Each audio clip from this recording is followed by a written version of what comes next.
If you're drawn to the stories hidden in the shadows, subscribe where every case has a secret waiting to be uncovered. The sun had not yet crested the horizon over Frederick, Colorado on the morning of August 13th, 2018.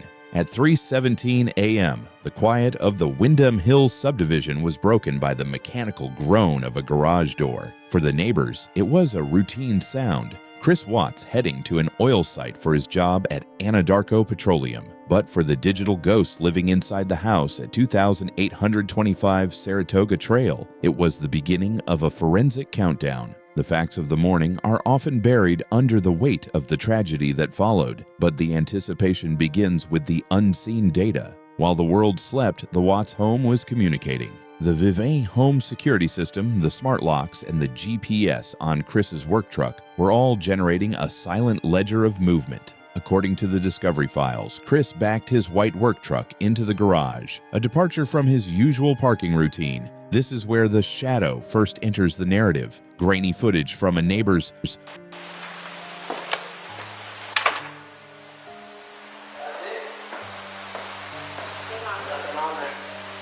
What's that? My camera. Lay down. Loaded my stuff up in my coolers, my water jugs, my book bag, my computers, some of the tools that I had from the toolbox. I knew I was going to have to do some pumping unit rubbers today. That's why I was out so far. Is this on continually Yep. recording? Yep. Well, It's not, is it any motion or is it? event, Okay, so it's motion.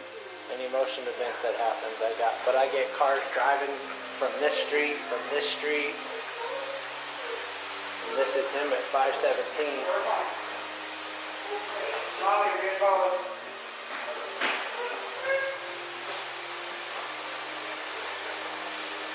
We usually park out there on the side. I just want to get everything done in.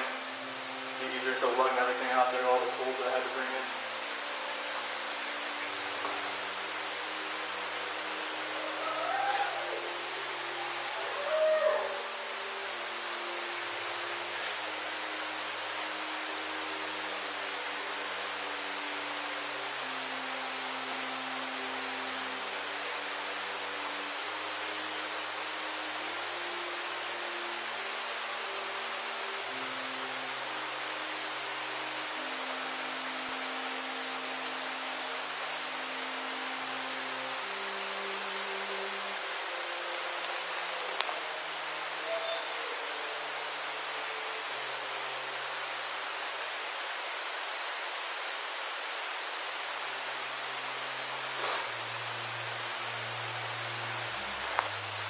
What else can I do with this?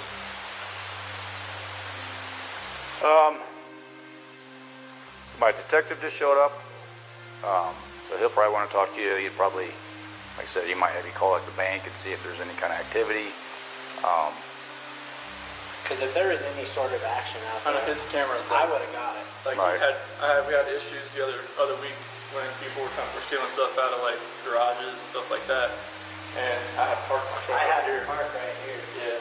So You someone, can see if I could anything see where happened. someone tried to jimmy with a flathead screwdriver over there, and it was just like, But if any action would have happened, any cars or anything left your house, I yeah, would if it would have. have been like right in that area, they should have picked me. Oh, it'll pick up anything coming down the street this way. You know where that tree is? Oh yeah. Okay. Watch, I'll show you. There's nothing on here. We've already watched that one. But like, you'll see this car. What security system do you have? You can see this car starting to drive down the street. That one. Oh, look. See what I'm saying? It picks up all the way down there. He's next door. Here we go. I was talking about dispatcher. He'll be close for. Cause yeah, we can pick up cars coming this way. I get anything coming this way and making this turn. So, and usually at night I pick up the cars pulling the ear trim. So unless they pulled right here, Yeah. but I would have caught her walking out.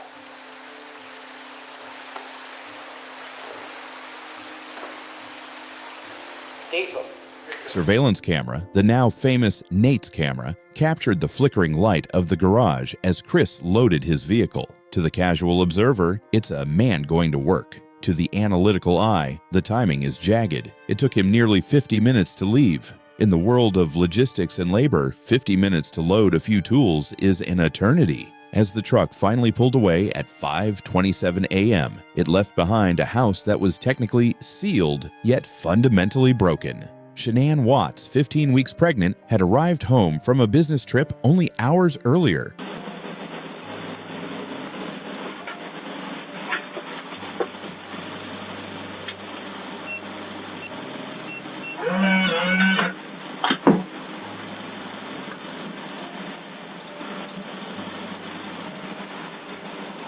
Her phone, her keys, and her medication remained inside. The anticipation of this chapter lies in the void of motion. After the truck left, the sensors recorded nothing. No children waking up, no morning coffee, no footsteps. The investigation would later obsess over those 50 minutes in the garage. Was the shadow seen moving near the passenger side a trick of the light, or the final, haunting evidence of a plan already in motion? The factual record shows that when Chris drove away, his GPS tracked him directly to a remote oil field known as Survey 3-19. He wasn't just going to work, he was driving toward a forensic inevitable. At approximately 1:40 p.m. on August 13th, the silence at 2825 Saratoga Trail was punctuated by a persistent ringing. Nicole Atkinson, Shanann's close friend, stood on the porch, her anxiety mounting with every unanswered chime. Shanann was meticulous, a woman who lived by her phone and her calendar, missing an OB/GYN appointment and failing to answer a single text since her 1:48 a.m. arrival from the airport wasn't just uncharacteristic, it was a biological impossibility for her. The anticipation of this moment lies in the clash between two realities. On one side, Nicole's frantic certainty that something was wrong. On the other, Chris Watts's calm, almost detached responses via phone. When Officer Scott Coonrod arrived on the scene, he wasn't looking for a murderer, he was performing a welfare check. However, the factual record of his body camera would soon become the most scrutinized piece of footage in true crime history. When Chris finally arrived at the house, pulling his work truck into the driveway with a casual wave, the clock began to tick against him. The discovery documents note a specific, jarring detail. Chris didn't run to the door. He didn't fumble his keys in panic. He moved with a deliberate, almost sluggish pace, while Nicole pace-walked beside him, vibrating with nerves. Once inside, the factual house began to speak. The house was pristine, yet the air was heavy.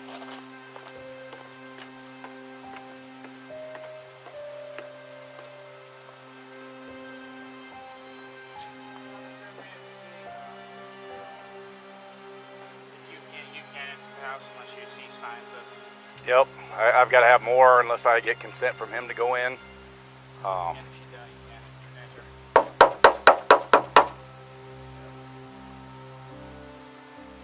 Because it could be grandparents came and picked him up, you know, it could be a lot of things. She left her phone's dead. It doesn't change anything if you're pregnant. No, I mean, It's different rules, but they're all about yeah, the same. you've got your Fourth Amendment rights to the house. Yep. I can't violate that. Totally. That's why. Go break them up. No, they won't. No, not, I mean, if I saw her laying on the ground, something like that, Saw signs of a fight or anything. kids were, I could get a hold of the kids, not mom's not answering. I got nothing right now though.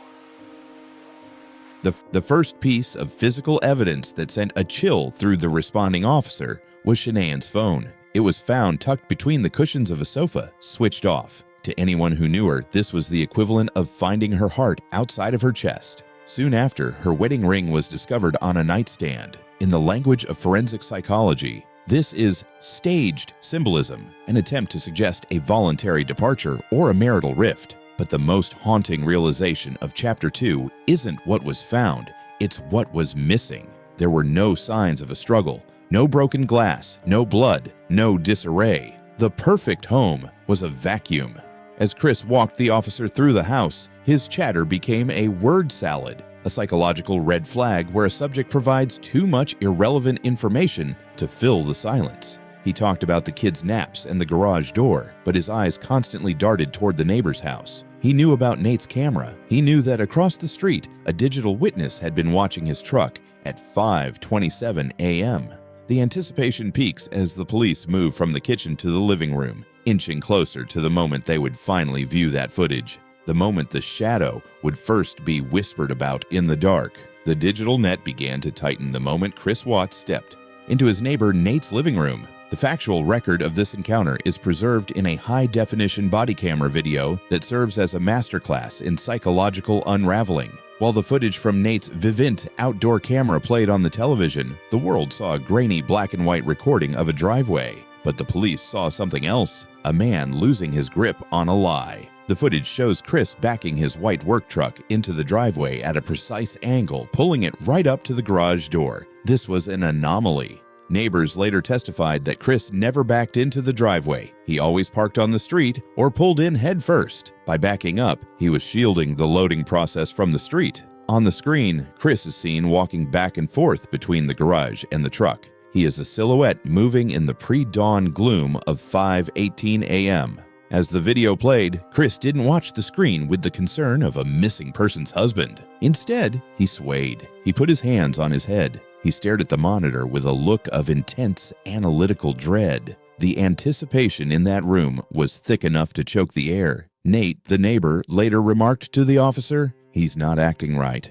It is within these frames that Armchair detectives first identified the shadow. In a frame-by-frame breakdown, as Chris walks toward the passenger side of the truck, a small dark shape appears to move toward him at ground level. It looks like the shadow of a small child walking. For a fleeting second, the shadow meets his, and he appears to bend down before the shape vanishes into the void of the truck's cab. The data from the truck's GPS logs, later released in the 1,960-page discovery document, confirms the truck remained stationary for nearly 50 minutes during this loading process. This wasn't a man grabbing a lunchbox. This was a man meticulously arranging a cargo that the laws of physics and biology would soon identify. When the video ended, Chris turned to the officer and began talking about a burglar bar on the door, a total non sequitur meant to distract. The trap was set.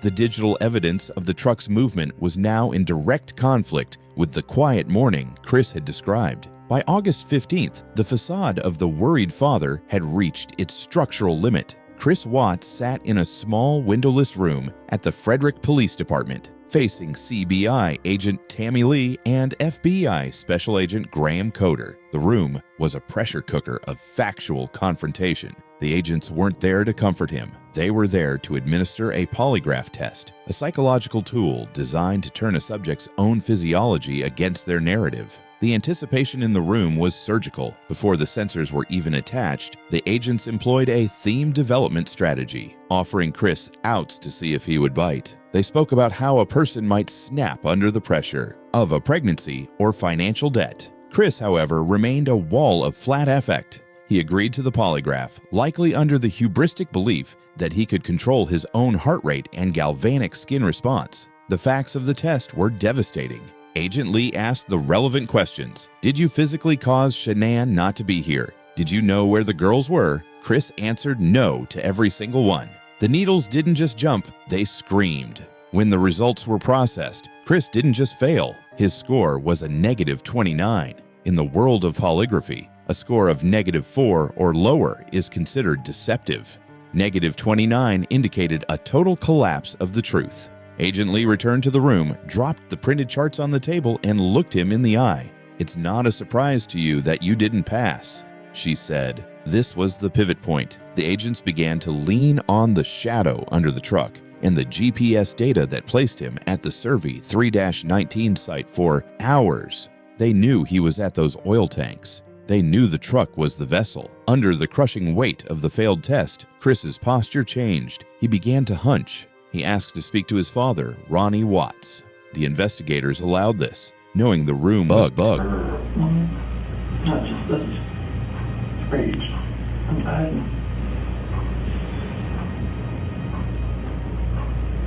It was in that moment, under the gaze of a hidden camera, that the first confession leaked out. A half-truth designed to protect his ego, but one that finally confirmed the shadow under the truck was never a trick of the light.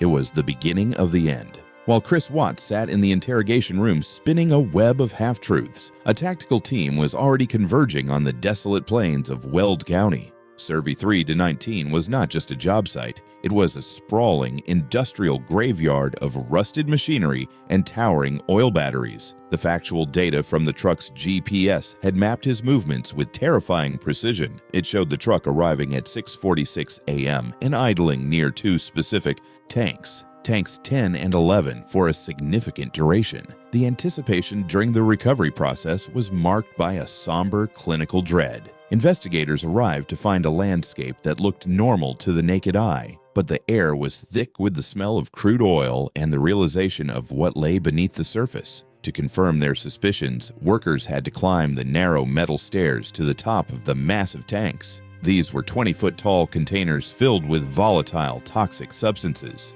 When the hatches were opened, the reality was worse than any theory. Factual reports from the recovery team describe a harrowing process. High-tech cameras were lowered into the darkness of the tanks, cutting through the thick layer of crude oil. The images that came back were the stuff of nightmares. The small forms of Bella and Celeste Watts were submerged in the sludge. Because of the chemistry of the oil, the recovery required specialized equipment and breathing apparatuses. It took hours of meticulous, dangerous labor to retrieve the girls, as the fumes were combustible and the physical space was cramped. Meanwhile, a shallow grave was located nearby. The earth had been disturbed in a rectangular pattern, roughly 100 yards from the tanks. As the forensic team excavated the site, they found Shanann. She had been buried in a way that showed no care, no ritual, and no remorse. The autopsy reports later confirmed she was still in her maternity clothes, a silent testament to the life she was carrying.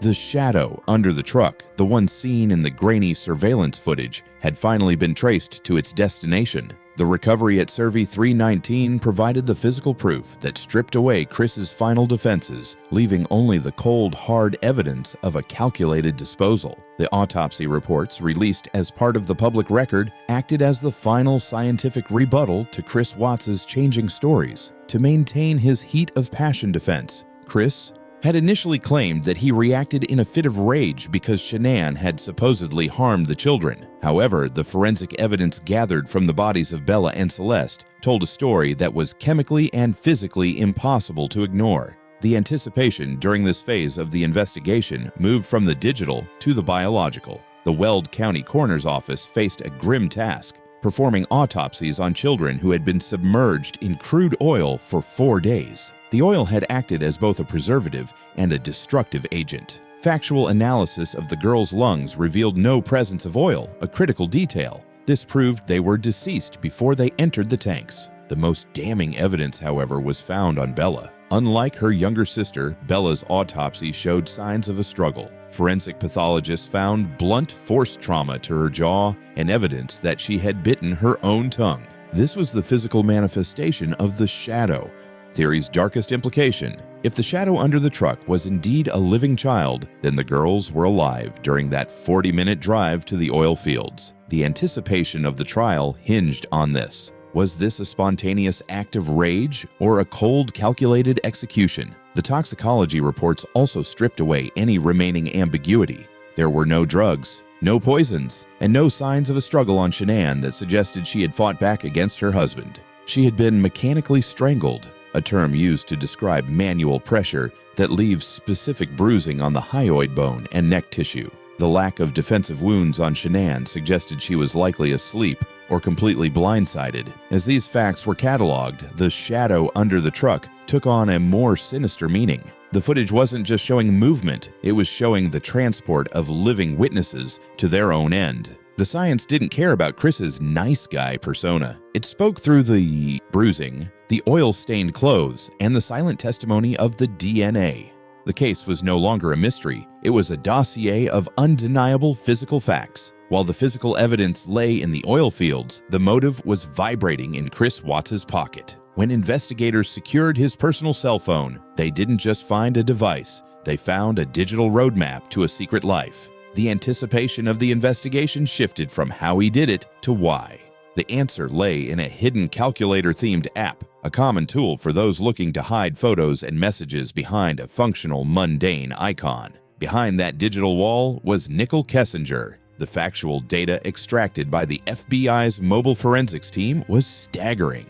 While Shanann was away on her business trip, Chris's phone was a flurry of activity. The records showed hundreds of texts, long-duration calls, and GPS pings placing him at Kessinger's apartment. But it wasn't just the affair that provided the motive. It was the search history. The data showed Chris was Googling the price of jewelry, vacation spots, and, most tellingly, how to tell your mistress you love her. Even more chilling was Kessinger's own digital footprint. The forensic audit of her phone revealed she had been searching for Shanann Watts as early as 2017, long before the affair supposedly began. She had also searched for "Man I'm having an affair with says he's leaving his wife" and "marrying your mistress." The anticipation of a new life was documented in every kilobyte. Chris wasn't just a man in a crumbling marriage. He was a man obsessed with a reset button. On the night of the murders, the data showed a final haunting exchange. Chris and Nickel spoke on the phone for 111 minutes. While he was ostensibly preparing for his wife's return from the airport, he was digitally tethered to his future. This factual timeline destroyed the heat of passion argument. One does not spend 111 minutes planning a future with a mistress and then accidentally wipe out a family hours later. The digital evidence proved that Chris saw his family as a set of variables that needed to be deleted to solve for X. The shadow seen under the truck was the final obstacle to the life his phone records proved he so desperately wanted. The investigation now had its why, and the stage was set for the final crushing weight of justice.